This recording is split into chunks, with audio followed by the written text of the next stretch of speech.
খাগড়া ইউনিয়নের ঐতিহ্যবাহী বিদ্যাপীঠ খাগড়া আন্তর্জাতিক উচ্চ বিদ্যালয়ের অষ্টম শ্রেণীর বাংলা ক্লাসের আমাদের আজকের বিষয় কবিতা।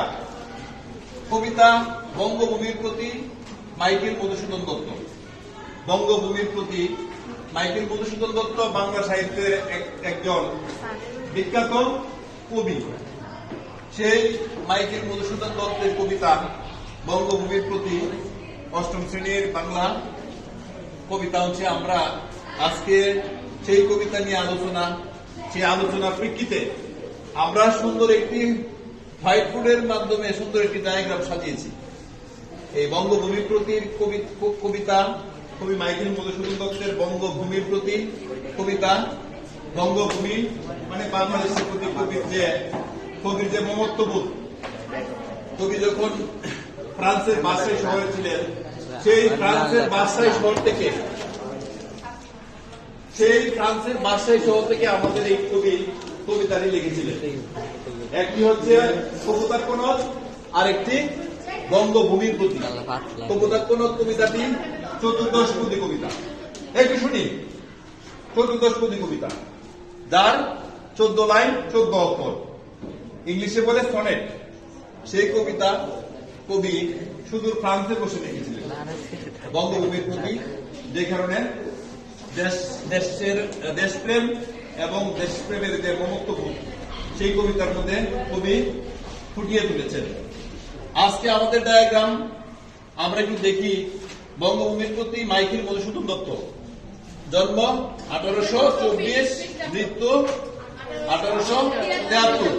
হ্যাঁ, এই যে জন্ম মৃত্যু। এরপরে তিনি কি করেন? তিনি খ্রিস্টান ধর্মগ্রহণ করেন। 1843 খ্রিস্টাব্দে। এরপরে উপাধি করেন মাইকেল। উনি ছিলেন প্রথমে হিন্দু, তারপরে খ্রিস্টান ধর্ম গ্রহণ করে উপাধি গ্রহণ করেন মাইকেল।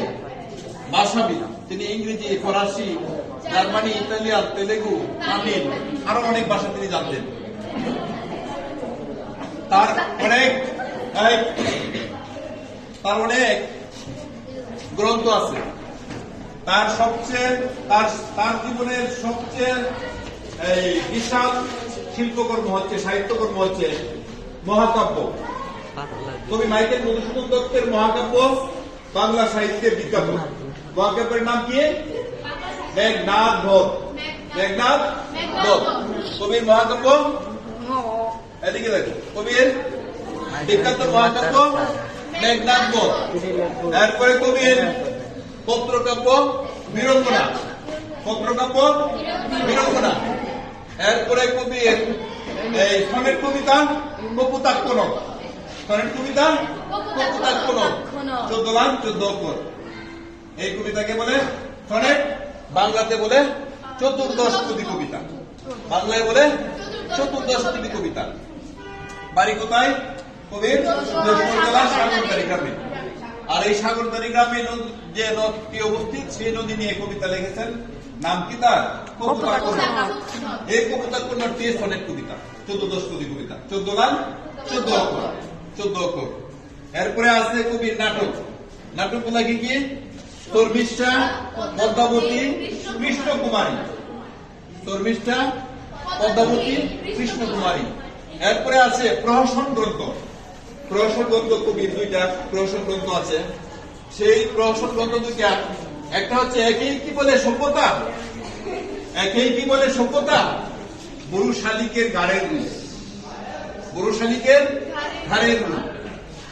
এইভাবে আমরা আমাদের বাংলা সাহিত্যের শ্রেষ্ঠ কবি, মহাকবি এবং বাংলা সাহিত্যের বিখ্যাত মহাকাব্যের রচয়িতা, আমাদের বাংলা সাহিত্যকে, যে মাইকেল মধুসূদন দত্তের জন্ম না হলে আমাদের বাংলা সাহিত্য কি হতো না?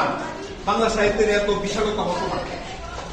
যে কবির জন্মগ্রহণ করার ফলে আমাদের বাংলা সাহিত্য জগতে কি হয়েছে? বিশাল প্রসারতা লাভ করেছে। সেই কবির এই কবিতা জীবনী আমরা আজকে অষ্টম শ্রেণীর বাংলা ক্লাসের আমরা সকলেই জানতে পেরে, শিখতে পেরে এবং প্র্যাকটিক্যালি ডায়াগ্রামের মাধ্যমে জানতে পেরে আমাদের সকলেরই কি হয়েছে, অভিজ্ঞতা হয়েছে। আমাদের শিক্ষণ পদ্ধতি সম্বন্ধে আমরা কিভাবে ডায়াগ্রামের মাধ্যমে শিখলে আমাদের শিক্ষণ পদ্ধতিটা এই ব্রেইনে আমাদের বেশি দিন স্মরণ থাকবে, সেই পদ্ধতি আমরা আলোচনা করতে পেরে এই সকলকে আমাদের এই অষ্টম শ্রেণীর বাংলা ক্লাসের এই শুভেচ্ছা এবং অভিনন্দন।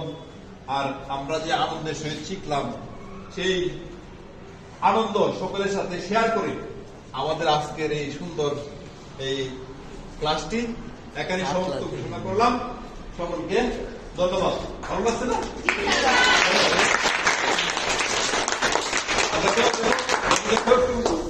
একটু দেখাও, ডায়াগ্রামটা একটু দেখাও সবাই।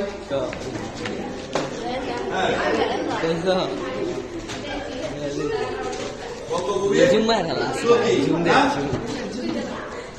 কি লেগেছে?